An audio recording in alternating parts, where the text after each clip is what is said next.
bersama saya Atika Azahra dari kelas 2B BP 19011058 Sekolah Tinggi Ilmu Farmasi. Baiklah teman-teman, di sini saya akan menjelaskan kembali tentang saraf, yaitu sumsum tulang belakang. Tulang belakang atau tulang punggung merupakan salah satu organ tubuh yang sangat penting. Kebanyakan orang mengetahui fungsi tulang belakang hanya sebatas menopang tubuh saja. Tapi sebenarnya ada banyak sekali fungsi lainnya. Itulah sebabnya kata tulang punggung atau tulang belakang sering dijadikan istilah untuk orang yang sangat penting dan bertanggung jawab atau kehidupan seseorang. Tulang belakang adalah tulang-tulang yang memiliki berbagai ukuran dan bentuk yang mirip satu sama lain, tersusun membentang dari bawah tengkorak hingga ke tulang ekor. Tulang-tulang ini saling tersusun satu dengan yang lain, membentuk kurva atau lengkungan tertentu. Sehingga apabila dilihat dari samping, bentuknya menyerupai huruf S. Bentuk tersebut mengoptimalkan mendistribusikan tekanan mekanis saat tubuh bergerak dan beristirahat. Tulang belakang menjadi sangat spesial karena tulang ini tidak hanya disusun oleh satu atau dua tulang saja, melainkan tersusun atas tiga tulang yang ditopang oleh ligamen dan otot. Untuk lebih jelasnya, perhatikan penjelasan mengenai struktur, termasuk ke struktur tulang belakang.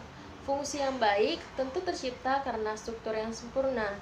Itulah tulang belakang manusia. Tulang belakang terdiri atas dua bagian, yang bagian anterior dan posterior. Bagian anterior terdiri atas corpus vertebrae atau badan tulang, sedangkan bagian posterior terdiri atas arcus vertebrae. Nah, bagian arcus vertebrae dibentuk oleh dua kaki pedipulus dan dua lamina atau bagian rata dari lengkungan tulang belakang. Selain itu, tulang belakang didukung oleh penonjolan, yaitu procesus articularis, procesus transversus, dan procesus spinosus. Struktur tulang belakang yang menunjang fungsinya, penonjolan tersebut selain terhubung di bagian pangkalnya dan membentuk lubang terowongan yang disebut foramen vertebra. Foramen terhubung antara satu dengan lainnya dan membentuk saluran terowongan panjang sebagai tempat sumsum tulang belakang atau medula spinalis. Di antara dua tulang belakang yang tersusun dapat ditemui celah yang disebut foramen intervertebralis. Lubang inilah yang dilewati oleh serabut saraf yang keluar dari medula spinalis atau sumsum tulang belakang. Seperti yang telah disinggung sebelumnya bahwa tulang belakang terdiri atas 33 tulang yang saling tersusun dengan berbagai ukuran. Tulang-tulang tersebut dibagi menjadi 5 jenis dan rincian sebagai berikut. 1. Tulang belakang atau cervical 7 buah. Tulang belakang cervical merupakan tulang belakang yang berada di leher dan berjumlah 7 buah.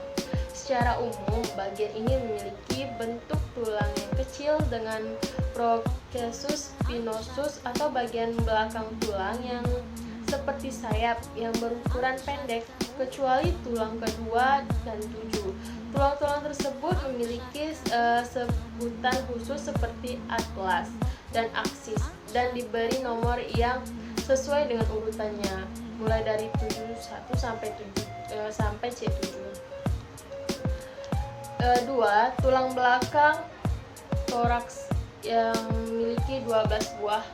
Tulang belakang toraks merupakan tulang punggung bagian atas yang berjumlah 12. Bagian ini memiliki procesus spinosus yang berhubungan dengan tulang rusuk. Bagian ini dikenal juga sebagai tulang punggung dorsal.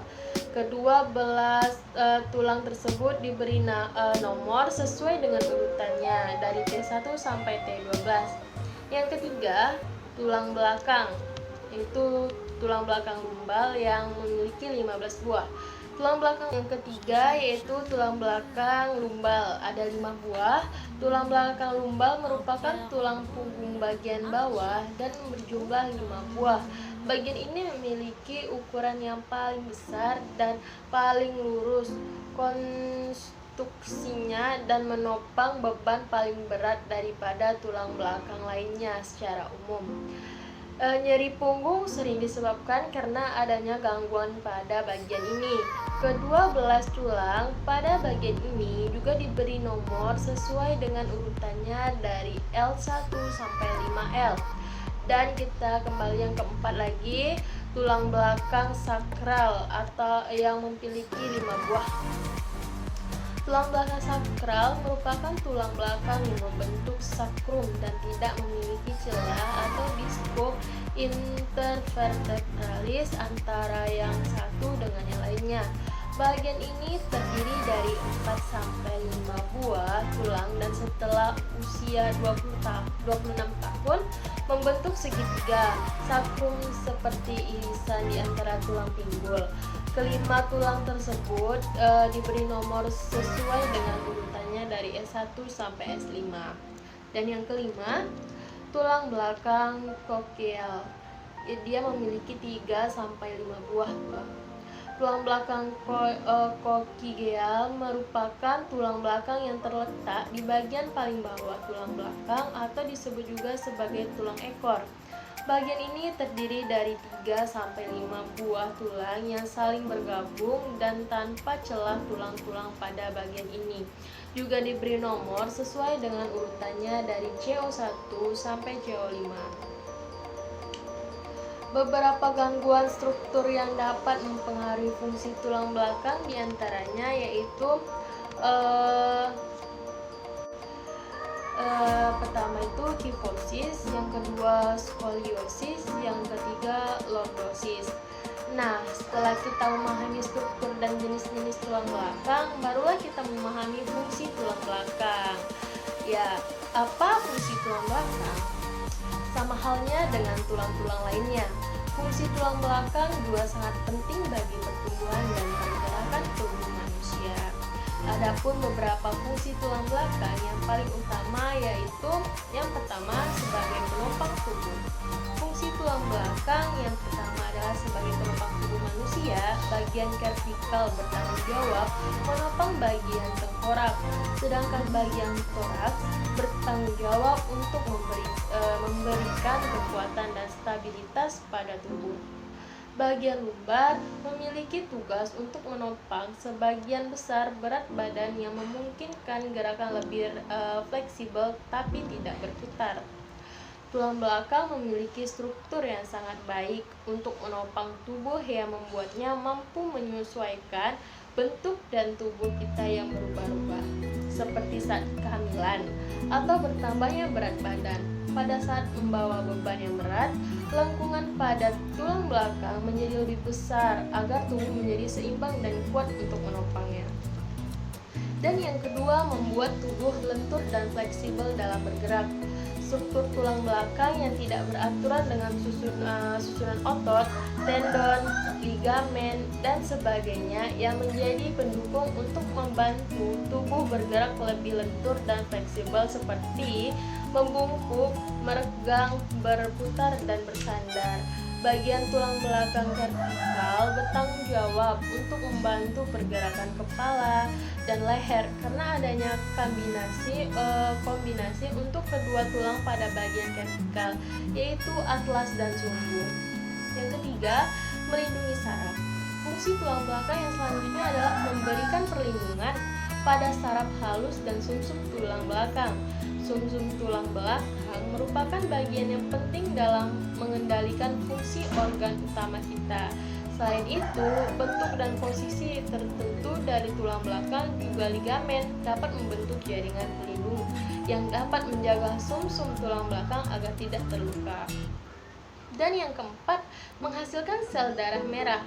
Tulang belakang memiliki sumsum tulang yang banyak menghasilkan sel darah merah dan mineral. Ingat, yang dimaksud di sini bukan sumsum tulang belakang atau medula spinalis. Sumsum tulang terletak pada rongga interior tulang dan terdiri atas dua jenis, yaitu sumsum merah dan sumsum kuning. Sumsum merah bertanggung jawab untuk memproduksi sel darah merah, trombosit, dan sel darah putih. Sedangkan sumsum tulang kuning mengandung sel-sel lemak tingkat tinggi dan jumlah menghasilkan sel darah putih. Dan yang kelima, pelindung organ utama. Fungsi tulang belakang lainnya adalah melindungi organ utama. Kerangka ini mengelilingi dan melindungi organ utama tubuh kita. Semua tulang rusuk manusia menempel pada tulang belakang, tapi hanya 7 pasang teratas yang menempel pada sternum. Tulang rusuk membentuk kerangka di sekitar jantung dan paru-paru. Dan yang keenam, peredam getaran. Tulang belakang memiliki efek peredam getaran ketika tubuh kita bergerak seperti berdiri, jongkok, dan duduk. Hal tersebut dikarenakan adanya bantalan berupa cakram intervertebralis di antara tulang belakang dan juga mencegah terjadinya gesekan antara tulang yang satu dengan yang lainnya. Selain itu, cakram intervertebralis juga mengandung zat yang mampu meredam. Ada banyak hal yang membuat masalah pada tulang belakang. Misalnya, rasa sakit seperti dijelaskan di sini, penyebab sakit tulang belakang dan obatnya. Selain fungsi tulang belakang tersebut, ternyata tulang belakang juga merupakan perantara yang menghubungkan tubuh bagian atas dan bawah melalui sakrum yang menghubungkan tulang belakang ke bagian pinggul. Setelah mengetahui berbagai fungsi tulang belakang di atas, maka penting sekali untuk kita menjaga kesehatan tulang. Baiklah, sekarang kita akan lanjut lagi ke tentang gerak refleks atau gerak spinalis. Nah, di sini gerak itu merupakan pola koordinasi yang sangat sederhana untuk menjelaskan penghantar impuls oleh saraf. Gerak pada umumnya terjadi secara sadar, namun ada pula gerak yang terjadi tanpa disadari, yaitu gerak refleks. Impuls pada gerak sadar melalui jalan panjang, yaitu dari reseptor ke saraf sensorik di bawah ke otak. Untuk selanjutnya diolah oleh otak, kemudian hasil olahan otak berupa tanggapan di bawah oleh saraf motor sebagai perintah yang harus dilaksanakan oleh efektor. Gerak refleks berjalan sangat cepat dan tanggapan terjadi secara otomatis terhadap rangsangan tanpa memerlukan kontrol dari otak. Jadi, dapat dikatakan gerakan terjadi tanpa dipengaruhi kehendak atau tanpa disadari terlebih dahulu. Contohnya, gerak refleks misalnya berkedip, bersin, atau batuk. Unit dasar setiap kegiatan refleks terpadu oleh lengkungan refleks. Lengkungan refleks ini terdiri dari alat indera, serat saraf, aferen 1 atau lebih sinaps yang terdapat di susunan saraf pusat atau di ganglion simpation, saraf eferen, dan efektor. Kegiatan pada lengkung refleks dimulai pada reseptor sensorik sebagai potensial reseptor yang besarnya sebanding dengan kuat rangsangan. Lengkungan refleks paling sederhana adalah lengkungan refleks yang mempunyai satu sinaps atau neuron afferens dan eferen. Lengkung refleks cara semacam ini dinamakan monosinaptik dan refleks yang terjadi disebut refleks monosinaptik. Klasifikasi gerak refleks adalah mekanisme reaksi terhadap rangsangan di bawah sadar, perilaku naluri, dan hewan yang lebih rendah dikuasai sebagai besar oleh refleks pada manusia. Perilaku lebih banyak merupakan suatu masalah dari persyaratan dan refleks bekerja sebagai mekanisme pertahanan dasar. Namun refleks-refleks ini sangat penting artinya di dalam mendiagnosa dan melokalisasi lesi neurologi. Refleks-refleks yang penting bagi neurologi klinik dapat dibagi menjadi 4 kelompok, yaitu pertama, refleks superficial yaitu kulit dan lendir. Kedua, refleks tendon dalam yaitu myotatik. Dan ketiga, refleks visceral yaitu organik, dan yang terakhir refleks patologik yaitu abnormal. Refleks juga dapat diklarifikasikan menurut tingkat dari representasi sentralnya, yaitu sebagai refleks spinal, bulbar, atau refleks postural dan penegakan otak tangan atau cerebellum. Lengkungan refleks. Lengkungan refleks sederhana melibatkan sejumlah struktur reseptor, yaitu organ indera yang khususnya bagian akhir kulit atau khusus neuromuskularis yang perangsangnya memperakarsai suatu impuls neuron aferen yang mentransmisi impuls melalui suatu saraf perifer ke susunan saraf pusat. Tempat di mana saraf bersinaps dengan suatu neuron interkalasi. Satu atau lebih neuron interkalasi menyampaikan impuls ke saraf eferen. Tempat di mana saraf bersinaps dengan suatu neuron interkalasi. Satu atau lebih neuron interkalasi menyampaikan impuls ke saraf eferen. Neuron eferen berjalan keluar dan dalam saraf dan menyampaikan impuls ke suatu efektor, dan efektor yaitu otot polos, lurik atau otot jantung, atau kelenjar yang memberikan respon. Sementara kesatuan anatomik susunan saraf adalah neuron, maka kesatuan fungsionalnya adalah lingkungan. Refleks ini merupakan dasar anatomik untuk kegiatan refleks di luar pengendalian kemauan kita. Ini berarti reaksi-reaksi yang lebih kurang bersifat otomatik dan tidak berubah-ubah, yang tidak melibatkan pusat-pusat fungsional susunan saraf pusat yang lebih tinggi. Nah, dan ada komponen lengkung refleks. Komponen-komponen utama suatu lengkungan refleks yang paling sederhana terdiri atas unsur-unsur sebagai berikut. Yang pertama, suatu reseptor yang peka terhadap suatu macam rangsangan. Yang kedua, suatu neuron eferen atau sensorik yang dapat menghantarkan impuls menuju ke susunan saraf pusat, medula spinalis atau batang otak dan mengadakan sinapsis. Dan yang ketiga, suatu neuron eferen atau motorik yang dapat mengantarkan impuls ke perifer. 4. Suatu alat efektor yang merupakan tempat terjadinya reaksi dan yang dapat diwakili oleh suatu serat otot atau sel kelenjar. Di dalam suatu lengkungan refleks sederhana seperti tersebut di atas, suatu rangsangan yang mengenai reseptor akan dapat menimbulkan suatu impuls saraf yang pada akhirnya dapat diantarkan ke alat efektor, yaitu serat otot atau kelenjar, dan menimbulkan reaksi dalam bentuk kontraks atau sekresi. Akan tetapi, sebenarnya banyak kegiatan refleks yang dapat terjadi pada organ hidup mempunyai dasar anatomik yang jauh lebih rumit. Pada lengkung refleks, ada yang disebut monosinaps dan polisinaps. Jumlah sinap dalam lengkungan bervariasi dari 2 sampai beratus-ratusan pada kedua jenis lengkung refleks ini, tetapi terutama pada lengkung refleks polisinaps, aktivitas diubah oleh fasilitasi spesial dan temporal oklusi, efek subminimal, dan efek lainnya.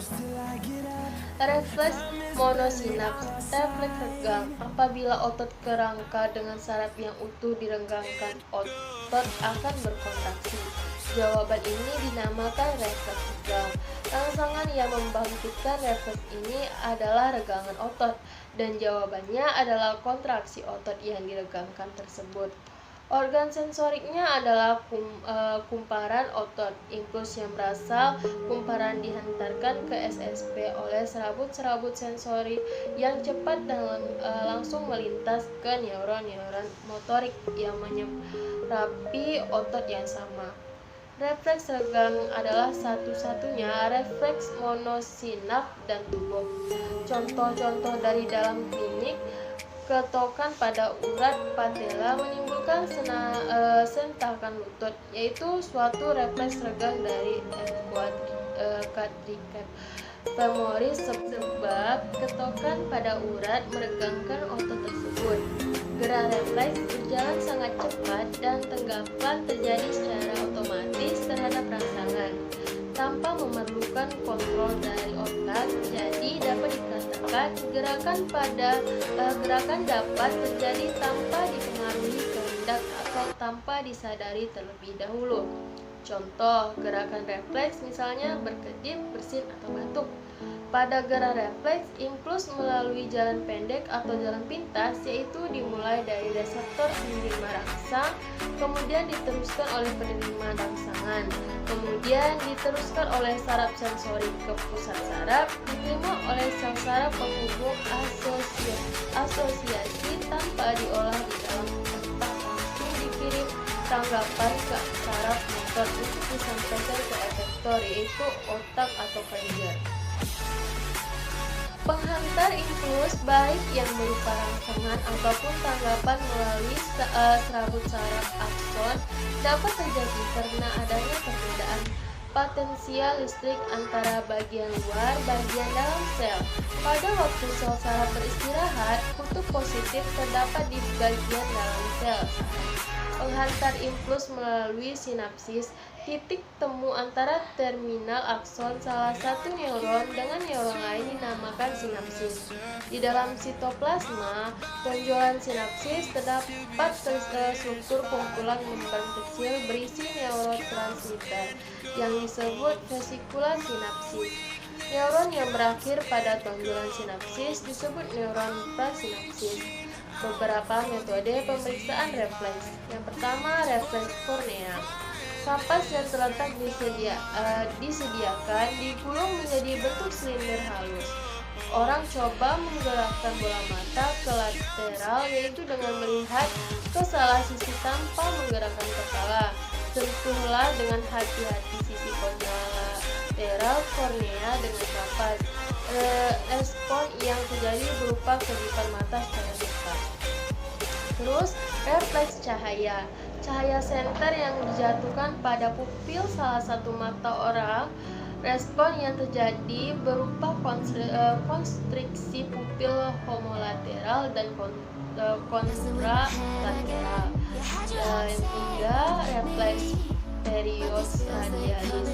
Lengan orang coba setengah diproyeksikan pada sendi siku dan tangan sedikit diperonasikan.